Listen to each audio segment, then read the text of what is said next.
John Garfield was riding high at the end of 1946.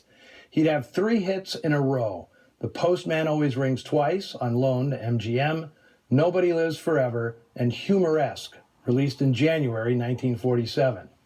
That would be his last film under his original contract for Warner Brothers, the studio that had signed him and made him a star.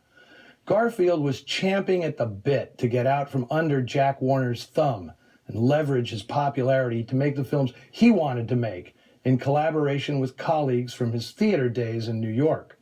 He formed his own production company, Enterprise Pictures, in partnership with producers David Lowe, Charles Einfeld, and Bob Roberts.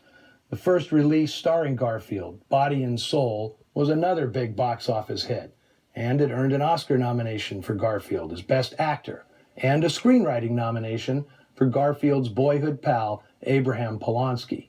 Their next collaboration, 1948's Force of Evil, was a provocative and innovatively made crime thriller drawing parallels between the numbers racket and big business. It set off alarm bells in the House Un-American Activities Committee, which eventually led to the demise of Enterprise in 1949.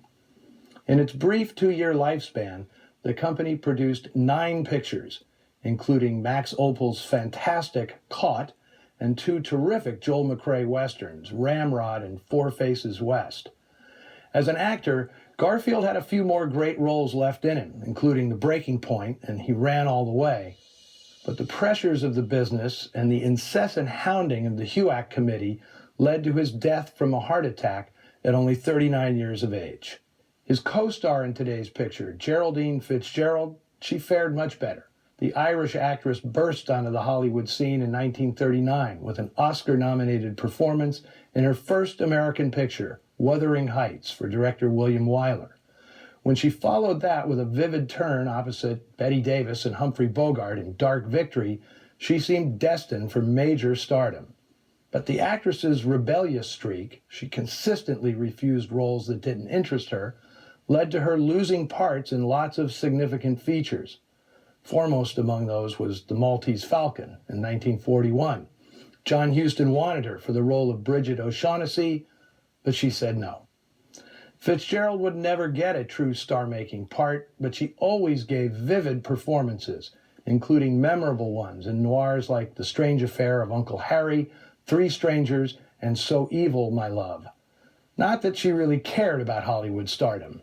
Fitzgerald was content being a working actress, which she proved over the years, performing steadily in films, television, and on stage, in things as disparate as The Pawnbroker in 1964, Arthur, opposite Dudley Moore in 1981, and Easy Money in 1983, with Rodney Dangerfield and Joe Pesci. Fitzgerald was also the mother of noted film director Michael Lindsay Hogg, who I suspect may be watching Noir Alley today. Sir Michael has graciously appeared with me at several film events to discuss his mother's career, as well as the astonishing fact that he is likely the biological son of Orson Welles, with whom Fitzgerald had an unspoken-of affair during her marriage to Sir Edward Lindsay Hogg. I hope to eventually show the rest of Geraldine Fitzgerald's noir films here, since she is stunning in all of them. Okay, you know the drill.